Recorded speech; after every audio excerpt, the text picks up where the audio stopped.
الحمد لله نحمده ونستعينه ونستغفره ونؤمن به ونتوكل عليه ونعوذ بالله من شرور أنفسنا ومن سيئات أعمالنا من يهده الله فلا مضل له ومن يضلله فلا هادي له ونشهد أن لا إله إلا الله وحده لا شريك له ونشهد أن سيدنا ومولانا محمدا عبده ورسوله اللهم صل على سيدنا محمد وعلى آل سيدنا محمد وبارك وسلم أما بعد فأعوذ بالله من الشيطان الرجيم بسم الله الرحمن الرحيم وعلى الثلاثة الذين خلفوا حتى إذا ضاقت عليهم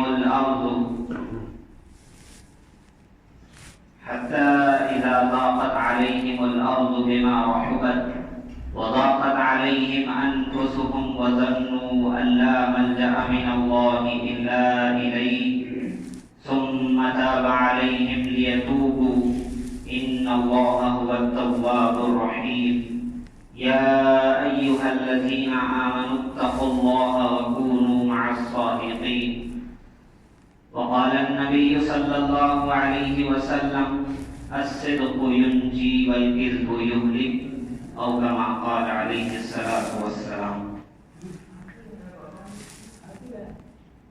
محترم حضرات، اللہ تبارک و تعالی نے ہمارے نبی صلی اللہ علیہ وسلم کو ویسے تو بہت خوبیوں سے نوازا،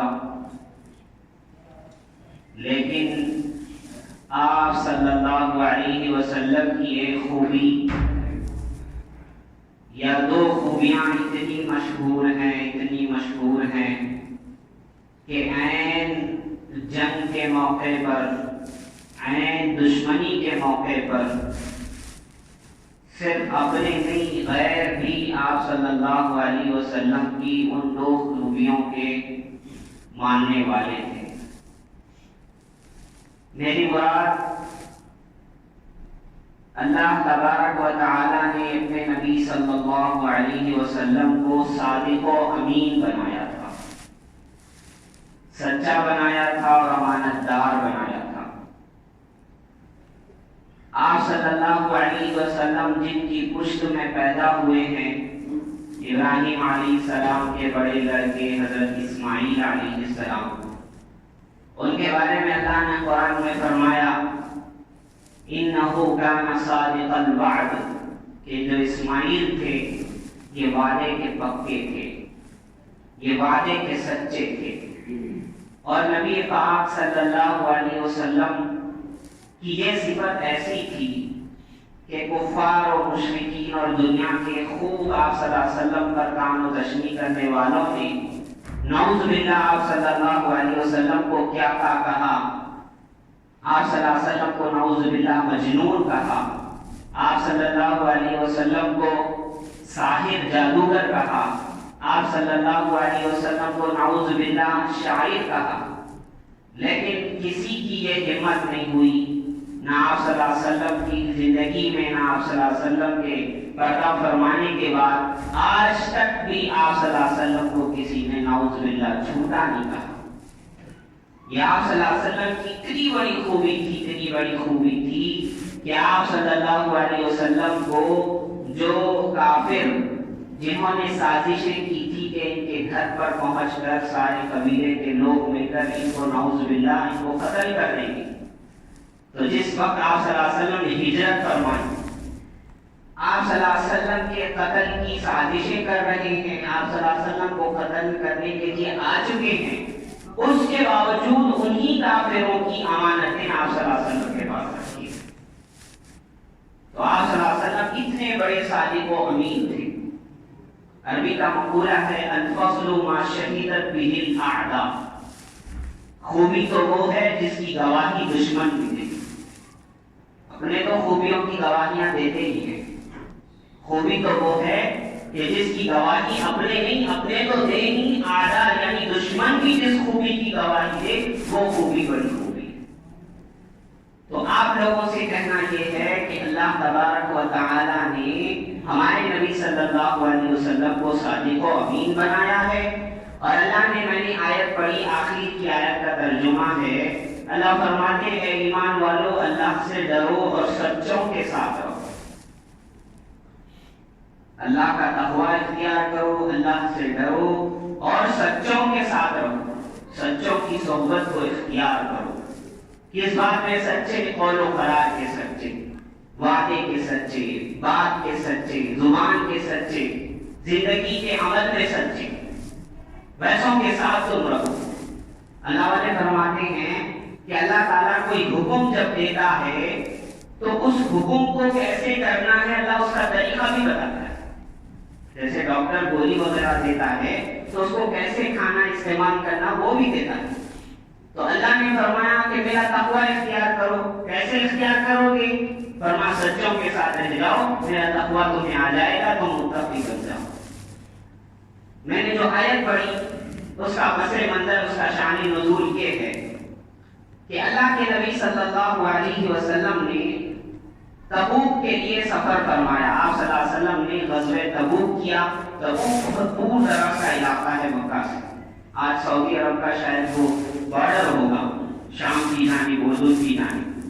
تو آپ صلی اللہ علیہ وسلم کو یہ لمبا سفر کرنا تھا، اور آپ صلی اللہ علیہ وسلم کو یہ اطلاع دی گئی کہ معلوم ہوا کہ ہرقل بادشاہ جو ہے وہ اپنی عیسائیوں کی ساری لشکر کو لے کر کے وہاں جمع ہو رہا ہے، اور وہ عرب میں آئے گا، اور اس کا یہ ارادہ ہے کہ مسلمانوں پر، مدینے پر حملہ کیا جائے اور ان کو ختم کیا جائے۔ تو اللہ کے نبی صلی اللہ علیہ وسلم نے اس جگہ پر جانے کی، ان کو اندر آنے سے پہلے وہیں تبوک نہ جا کر ان کا مقابلہ کرنے کی آپ صلی اللہ علیہ وسلم نے نیت کی، اور آپ صلی اللہ علیہ وسلم نے صحابہ سے فرمایا تم جو ہے نا تیاریاں کرو، جانور خریدو، اسلحہ بناؤ، اپنے آپ کو تیار کرو کہ جہاد کے لیے نکلنا ہے۔ فرماتے ہیں اللہ اکبر، یہ ان جنگوں میں سے ایک بڑی جنگ ہے کہ جس میں صحابہ کو بہت آزمائش ہے۔ بات کیا تھی؟ بات یہ تھی کہ گرمی کا زمانہ تھا اور سفر بڑی دور کا تھا، اور بڑے لشکر سے جو ہے نا مقابلہ کرنا تھا، اور بات یہ تھی کہ صحابہ اکرام جہاں مدینے میں رہتے تھے وہاں کھجور کے پیداوار کا موسم تھا، یعنی کھجوریں آ گئی تھی، اس کے کاٹنے کا وقت تھا، یعنی سیزن تھا، جیسے کاروبار کا سیزن بولتے ہیں۔ تو فرمایا یہ بڑی چیزیں تھیں، گرمی، آج ہم یہ گرمی برداشت نہیں کرتے، ہم کو صرف برداشت نہیں ہو رہا، صحابہ نے ایسی گرمیوں میں روزے نہیں، روزوں کے ساتھ ساتھ جہاد بھی کیا۔ کبھی آپ صلی اللہ علیہ وسلم انکار بھی کر دیتے جہاد کے موقع پر کہ روزہ نہیں کرنا ہے۔ تو صحابہ نے وہ قربانیاں دی ہیں، آج ہماری عقلیں کام نہیں کرتی ان قربانیوں کو سن کر، ان قربانیوں سے یہ ہم یقین ہم تک اس طرح پہنچا۔ تو میں یہ کہہ رہا تھا کہ یہ سفر بڑا عجیب تھا، گرمی کا زمانہ تھا، بڑے لشکر سے جو ہے نا مقابلہ تھا، بہت دور کا سفر تھا، اور صحابہ کی ایسی حالت تھی کہ جو ہے نا فصل کا موسم تھا۔ تو آپ صلی اللہ علیہ وسلم نے سب سے کہا چلو کوچ کرنا ہے۔ آپ صلی اللہ علیہ وسلم نے تیاری کی، اور آپ صلی اللہ علیہ وسلم یہ ایک ایسا سفر تھا کہ آپ صلی اللہ علیہ وسلم نکلنے تک نہیں بتاتے تھے کہ کس طرف جانا ہے، لیکن یہ جہاد میں، اس سفر میں حضور نے پہلے سے ہی بتا دیا تھا کہ تبوک کی طرف جاؤ۔ اب فرماتے سارے صحابہ تیاریاں کرنے لگے، اور جو ہے نا آپ صلی اللہ علیہ وسلم نے کوچ کیا۔ بتانا وہ واقعہ ہے کہ کیا ہوا، 3 صحابہ تھے، کعب بن مالک، ہلال بن ربی اور ایک صحابی ہیں، یہ 3 صحابہ تھے جو آپ صلی اللہ علیہ وسلم نکل گئے، آپ صلی اللہ علیہ وسلم نے کوچ کیا۔ یہ صحابہ اپنے گھر ہی میں رہے، کیوں؟ اپنے گھر بار کی وجہ سے، اپنے کاروبار کی وجہ سے صحابہ نے یہ سوچا، ان 3 صحابہ نے، آپ صلی اللہ علیہ وسلم ابھی نکلے ہیں، میں جانور کی تیاری کر لوں گا اور آپ صلی اللہ علیہ وسلم سے جا کے مل جاؤں گا، کوچ کر دوں گا، آپ صلی اللہ علیہ وسلم آگے بھی چلے جائیں گے تو میں پیچھے سے جا کر مل جاؤں گا۔ فرماتے اسی فکر میں یہ صحابہ رہے، اور آپ صلی اللہ علیہ وسلم نے کوچ کیا، آپ صلی اللہ علیہ وسلم وہاں گئے، آپ صلی اللہ علیہ وسلم نے پڑاؤ کیا، جو وہ جنگ کا واقعہ ہوا وہ لوگ، اللہ نے ان کا ہیبت طاری کر دی اور وہ لوگ بھاگ گئے، جو ہوا۔ اور یہ سارے وقتوں میں یہ 3 صحابہ یہی رہے، یہاں تک کہ آپ صلی اللہ علیہ وسلم واپس تشریف لائے۔ جب آپ صلی اللہ علیہ وسلم تشریف لائے مدینے میں، آپ صلی اللہ علیہ وسلم آئے تو سب سے پہلے آپ صلی اللہ علیہ وسلم یہ کرتے تھے 2 رکعت نماز پڑھتے تھے مسجد نبوی میں، اس کے بعد اپنے گھر جاتے تھے۔ آپ صلی اللہ علیہ وسلم نے مسجد میں نماز پڑھی، اب فرماتے ہیں کیا ہوا، بہت سے منافقین آپ صلی اللہ علیہ وسلم کے پاس آنے لگے اور آپ صلی اللہ علیہ وسلم کے پاس جھوٹے بہانے کرنے لگے، نبی صلی اللہ علیہ وسلم فلاں بات کی، میرے گھر میں کوئی بیمار تھا، عورتوں کی کوئی حفاظت کرنے والا نہیں تھا، فلاں بہانے بنا کر یہ منافق جھوٹ بتا کر بچ گئے۔ کچھ صحابہ ایسے تھے، انہوں نے یہ کیا، جو سچے مخلص تھے، انہوں نے مسجد نبوی کے ستونوں سے اپنے آپ کو خود سے باندھ دیا کہ نبی صلی اللہ علیہ وسلم ہم سے غلطی ہوئی، ہم آپ سے نہیں مل سکے، ہم جو ہے نا اس جنگ سے رہ گئے اور گھروں کے اندر رہ گئے، ہم یہ توبہ کرتے ہیں کہ خود سے انہوں نے اپنے آپ کو ان پلروں سے ستونوں سے باندھ دیا۔ تو آپ صلی اللہ علیہ وسلم نے ان منافقوں کو بھی جو ہے نا بخش دیا، یعنی ان کے عذروں کو قبول کر دیا۔ اور یہ جو صحابہ جنہوں نے ستون سے اپنے آپ کو باندھا تھا، ان کو بھی آپ صلی اللہ علیہ وسلم نے معافی دے دی، یا اللہ کی طرف سے معافی دے دی۔ 3 صحابہ ہیں، ان کا جو واقعہ ہے اس میں بڑا ہمارے لیے سبق ہے۔ پہلے صحابی کعب بن مالک وہ اپنا خود واقعہ نقل کرتے ہیں، اللہ کے نبی صلی اللہ علیہ وسلم کے پاس میں نے آیا، آپ صلی اللہ علیہ وسلم کو میں نے سلام کیا، آپ صلی اللہ علیہ وسلم نے غصے کے اندر مسکراتے ہوئے مجھے دیکھا اور کہا کعب تم کہاں رہ گئے تھے؟ تو جو کعب بن مالک رضی اللہ تعالیٰ عنہ جو صحابی تھے، انہوں نے کہا اللہ کے نبی صلی اللہ علیہ وسلم، اللہ جانتا ہے، اللہ نے مجھے زور زبانی دی ہے، اللہ نے مجھے زبان ایسی دی ہے، اگر آپ کے سوا کوئی ہوتا دنیا کے اندر کسی کی مجلس میں ہوتا اور وہ بندہ مجھ سے یہ سوال کرتا اور میری غلطی والی بات ہوتی تو میں اپنی زبان کی جو ہے نا زور آوری سے، اپنی چکنی چپکی باتوں سے اس کو ضرور منا لیتا، لیکن کیا کروں آپ صلی اللہ علیہ وسلم، آپ کا جو ہے نا آپ کے سامنے ہوں، اگر آپ کو جھوٹ بھی کہوں گا تو تھوڑی دیر کے بعد میں آپ کا خدا آپ کو سچ بتا دے گا۔ تو کعب بن مالک رضی اللہ تعالیٰ عنہ نے کہا نبی صلی اللہ علیہ وسلم بات کچھ نہیں تھی، اور دوسرے غزووں کے موقع پر، دوسرے جہاد جنگوں کے موقع پر اتنا مال میرے پاس نہیں تھا جتنا اس وقت میں تھا، بس اتنا ہوا اللہ کے نبی صلی اللہ علیہ وسلم، میں انہی اپنے کاروبار کے اندر، اپنی تجارت کے اندر، اپنے کھیت اور اپنے باغ کے اندر رہ گیا، اور میرا ارادہ یہ تھا کہ فوراً نکلوں گا اور آپ سے جا کے مل جاؤں گا۔ اللہ کے نبی صلی اللہ علیہ وسلم نے اس صحابی سے کہا دیکھو اس نے سچ کہا، اور اللہ کے نبی صلی اللہ علیہ وسلم نے کہا کہ تمہارا معاملہ اللہ کے سپرد ہے۔ اس طرح فرماتے ہیں 3 صحابہ تھے جن کا ایسا ہی واقعہ ہوا کہ لوگوں نے اللہ کے نبی صلی اللہ علیہ وسلم سے آ کر صاف صاف کہہ دیا اللہ کے نبی صلی اللہ علیہ وسلم کوئی عذر نہیں تھا، بس ایک عذر یہ تھا کہ ہم اپنی غفلت کی وجہ سے، اپنی تن آسانی کی وجہ سے، اپنے کاروبار کی وجہ سے، اپنے باغ کے اندر منہمک ہو جانے کی وجہ سے اس غزوے سے رہ گئے، اس غزوے میں نہیں جا سکتے۔ تو اب فرماتے ہیں اللہ کے نبی صلی اللہ علیہ وسلم نے کیا کیا، یہ 3 صحابہ کے بارے میں سب کو حکم دیا کہ ان سے بائیکاٹ کرنا ہے۔ بائیکاٹ یعنی ان سے بات چیت نہیں، ان سے لینا دینا نہیں، ان کا سلام نہیں، ان کا جواب نہیں۔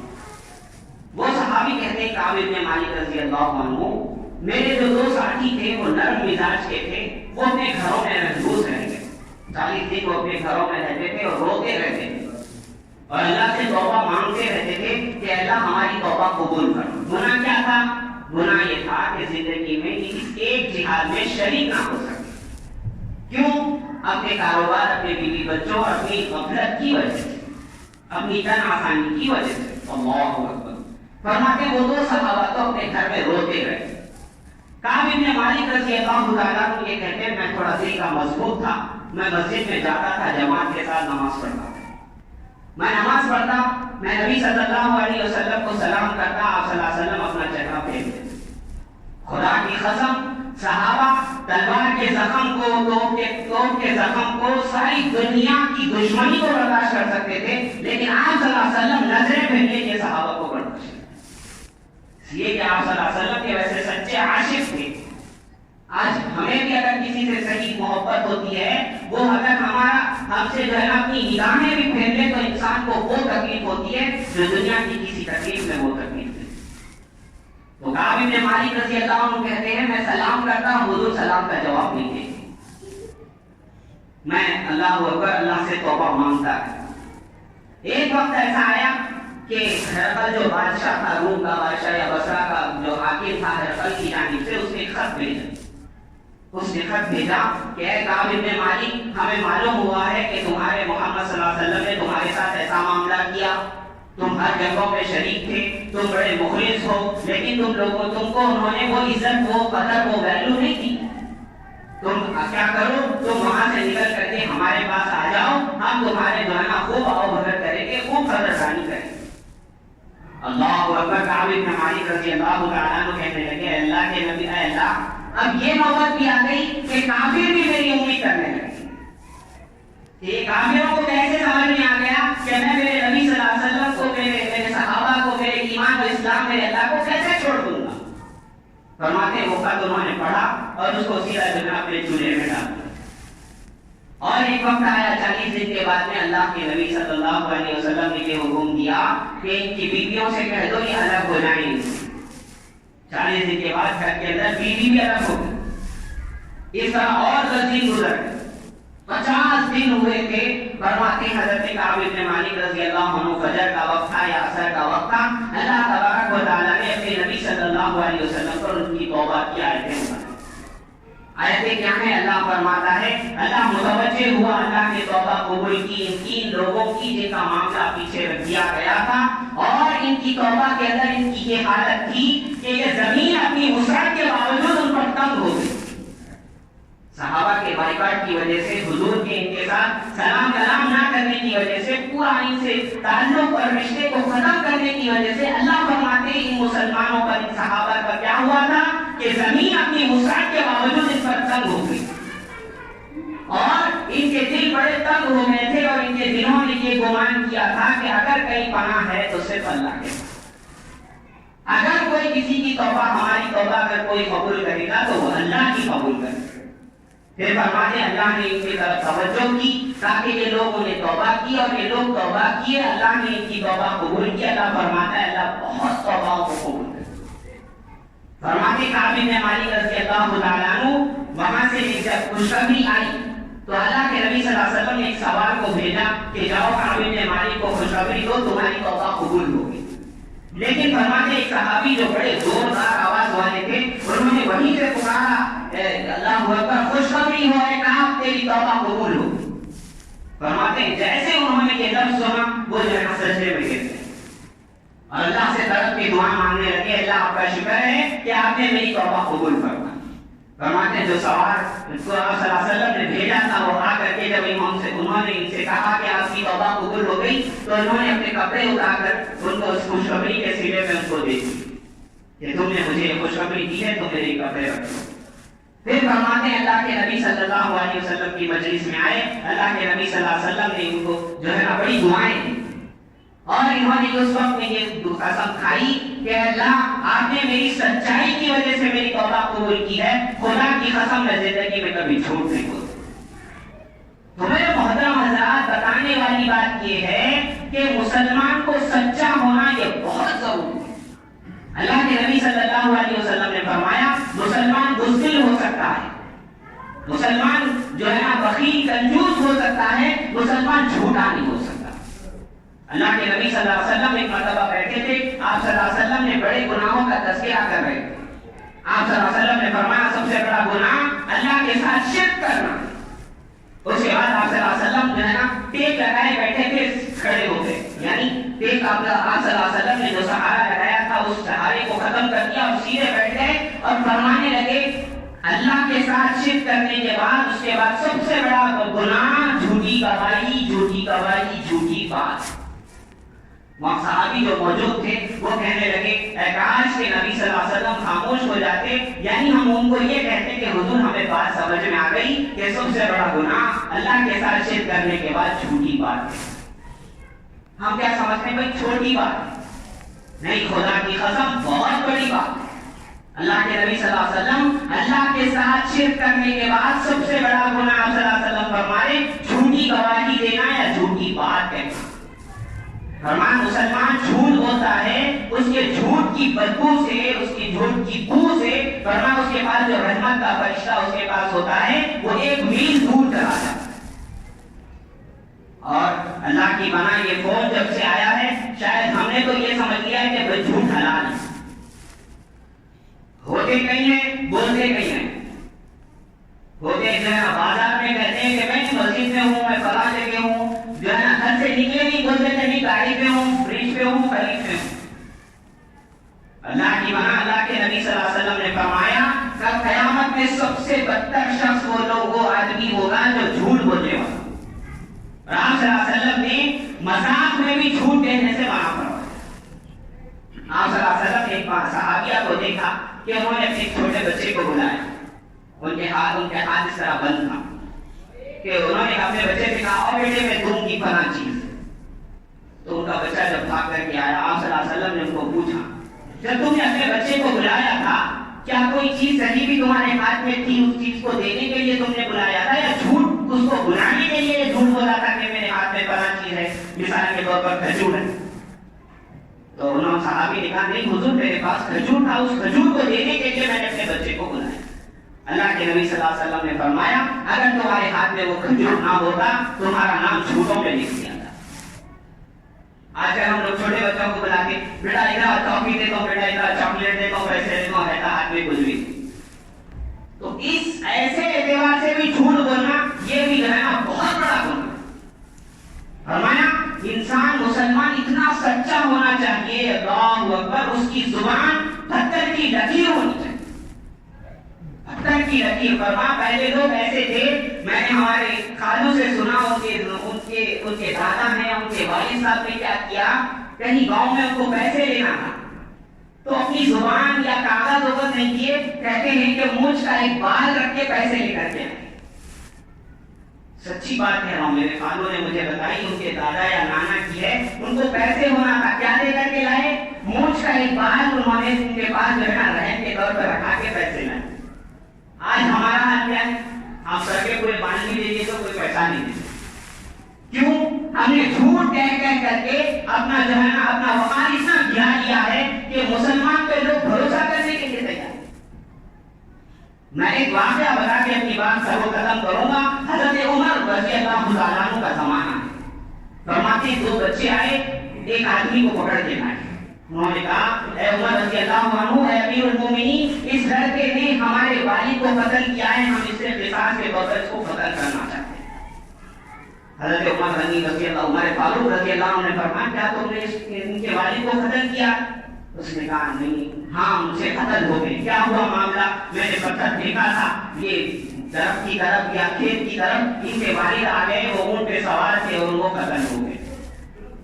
تو حضرت عمر رضی اللہ عنہ نے فرمایا دیکھو تم نے اپنا جرم قبول کر لیا ہے, قصاص کے طور پہ تمہیں قتل کیا جائے. اب وہ شخص کہنے لگا کہ اے عمر رضی اللہ تعالیٰ عنہ, میں قتل ہونے کے لیے تیار ہوں, لیکن بات یہ ہے کہ میں فلاں جنگل سے آیا ہوں, سفر کر کے ادھر آیا ہوں, اس جنگل کے اندر میرے بیوی بچے, میرا خاندان میرے وہی ہیں, میرا سارا جہان وہی ہے. مجھے ایک وقت دے دیجیے کہ تھوڑی دیر میں ان کے پاس جاؤں اور مل کر کے آ جاؤں. عمر رضی اللہ عنہ نے فرمایا ٹھیک ہے تم جا تو سکتے ہو, لیکن کوئی ذمہ داری دینے والا ہونا چاہیے کہ کل تم آؤ گے یا نہیں آؤ. شیورٹی کے طور پر, ذمہ داری کے طور پر کوئی ہونا چاہیے کہ کوئی آئے اور آ کر کے کہے کہ یہ بندہ, یہ میری ذمہ داری ہے, یہ بندہ ضرور آئے گا, یہ نہیں آئے گا تو میں ذمہ دار. اللہ اکبر. اور بات چھوٹی موٹی نہیں ہے, قتل کی ہے, گردن کے جانے کی ہے, پیسے کی بات نہیں. فرماتے اس کو مسلمان کھڑا تھا, وہ بندہ کھڑا تھا, صحابہ میں سے عباس رضی اللہ تعالیٰ عنہ حضور کے چچا کھڑے ہوئے, انہوں نے کہا میں گواہ ہوں, میں اس کا شیورٹی ہوں, میں اس کا ذمہ دار ہوں, یہ نہیں آئے گا, میرا سر قلم کیا جائے, میں تیار ہوں.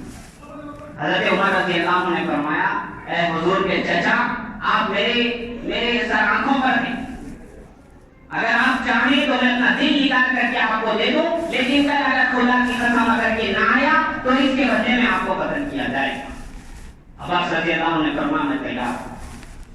اللہ اکبر. فرماتے وہ بندہ چلا گیا, اس سے کہا گیا کل کے وقت آنا اور عصر کے وقت میں آنا, عصر سے مغرب کے بیچ میں آنا. فرمایا دوسرا دن گزرا اللہ کرتے کرتے. فرمایا عصر کا موقع تھا, صحابہ ایک جگہ بیٹھ گئے, جہاں آنے کا موقع تھا, جہاں جگہ متعین ہوئی تھی وہاں آنے. فرماتے ہیں صحابہ انتظار کرنے لگے، دیکھنے لگے کہ کوئی آ رہا ہے یا نہیں۔ فرماتے ہیں مغرب کے قریب کا وقت ہوا، یعنی اندھیرے کے قریب، اندھیرے کا وقت قریب ہوا، سارے صحابہ جو ہے نا دبکے ہوئے خوف کے اندر بیٹھے تھے کہ کہیں ایسا نہ ہو عباس رضی اللہ عنہ کو فضا کے طور پہ قتل کیا جائے۔ فرماتے کچھ وقت آخر والا باقی تھا کہ حضرت عمر رضی اللہ عنہ نے خود دیکھا کہ وہ بندہ آ رہا ہے۔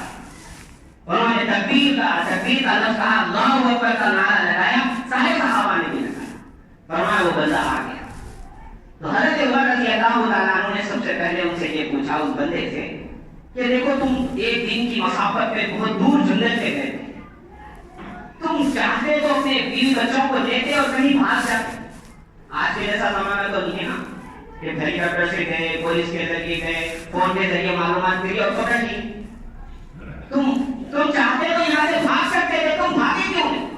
تو اس بندے نے کہا اللہ اے امیر المومنین، بات آپ کی میری نہیں ہے، بات اس خدا کی ہے جو ہر چیز کو جاننے والا ہے، کہ اس خدا کو حاضر ناظر جان کر میں نے وعدہ کیا تھا کہ اگر میں وعدے کو پورا نہ کرتا تو اللہ کیا کہے گا یا دنیا والے کیا کہتے کہ مسلمانوں سے وعدے کا پورا کرنا ہو جائے۔ اس لیے میں آ گیا، میری جان گئی تو گئی، جائے تو جائے، لیکن کہیں ایسا نہ ہو لوگ کہنے لگے مسلمانوں نے وعدہ پورا کرنا چھوڑ دیا، اس لیے میں آ گیا۔ اللہ اکبر۔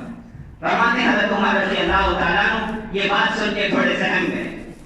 اس کے بعد میں حضرت عمر رضی اللہ تعالیٰ عنہ نے عباس رضی اللہ عنہ سے پوچھا کہ اے عباس، اے حضور کے چچا، آپ نے اس کی ذمہ داری کیوں لی؟ اگر خدا نہ خواستہ یہ نہ آتا تو آپ کی گردن ماری جاتی۔ انہوں نے کہا دیکھو بات گردن مارے جانے کی نہیں ہے، میں نے دیکھا اس کے چہرے پر ایمان کا نور ہے، یہ سچا ہے، اگر میں اس کا ساتھ نہ لیتا، میں اس کی ذمہ داری قبول نہ کہتا تو لوگ کہتے کہ مسلمانوں سے خیر اڑ گئی، لوگ کہتے کہ مسلمان ایک دوسرے کی مدد کرنے والے نہیں رہے، اس بات کو کہیں لوگ نہ کہیں کہ لوگ یہ نہ کہیں کہ مسلمانوں سے بھلائی اڑ گئی، اس لیے میں اس کے لیے تیار ہوں۔ اس کے بعد حضرت عمر رضی اللہ عنہ نے ان دو بچوں سے جن کے والد کا انتقال ہو گیا تھا، قتل ہو گیا تھا، ان بچوں سے کہا بتاؤ کیا کہتے ہو، اس کو قتل کر دیا جائے؟ ان بچوں نے روتے روتے کہا کہ اے امیر المومنین، ہم اس بات پہ راضی ہیں کہ اس بندے سے کچھ نہیں لیں گے یا دیت دے لیں گے، ہم اس بات پہ راضی ہیں کہ اس بندے کو ہم اپنی طرف سے معاف کر دیں۔ حضرت عمر رضی اللہ عنہ نے فرمایا دیکھو تمہارے باپ کا قتل ہوا ہے، معاف کیوں کر رہے ہو؟ ان دو بچوں نے کہا امیر المومنین، اگر آج ہم معاف ایسے بندے کو نہ کریں گے جو اتنا وعدے کا پکا ہے، ایسا مسلمان ہے، اپنے خاندان کو جنگل میں چھوڑ کے آیا ہے، اگر آج ہم اس کو معاف نہ کریں گے تو دنیا کہے کہ مسلمانوں نے معاف کرنا چھوڑ دیا۔ اس لیے امیر المومنین، ہم دونوں بھائی اس بات پہ راضی ہیں کہ اس کو معاف کر دیں۔ تو میرے محترم حضرات، ہمیں اس واقعے سے کیا کیا سبق ملتا ہے کہ مسلمان کی جان پہ آ جائے وعدہ پورا کرنا ہے، مسلمان کی جان پہ آ جائے اپنے مسلمان بھائی کی مدد کرنا ہے، مسلمان کی جان پہ آ جائے لیکن جھوٹ نہیں بولنا ہے۔ اللہ تبارک و تعالیٰ سے دعا ہے کہ اللہ تبارک و تعالیٰ ان صحابہ کرام جیسی خصلتیں، عادتیں ہمارے اندر پیدا فرمائے۔ اللہ مرتے دم تک اللہ سچ بولنے کی توفیق عطا فرمائے۔ اللہ مذاق یا کسی بھی صورت میں جھوٹ سے ہماری آپ کی ساری امت کی اللہ حفاظت فرمائے۔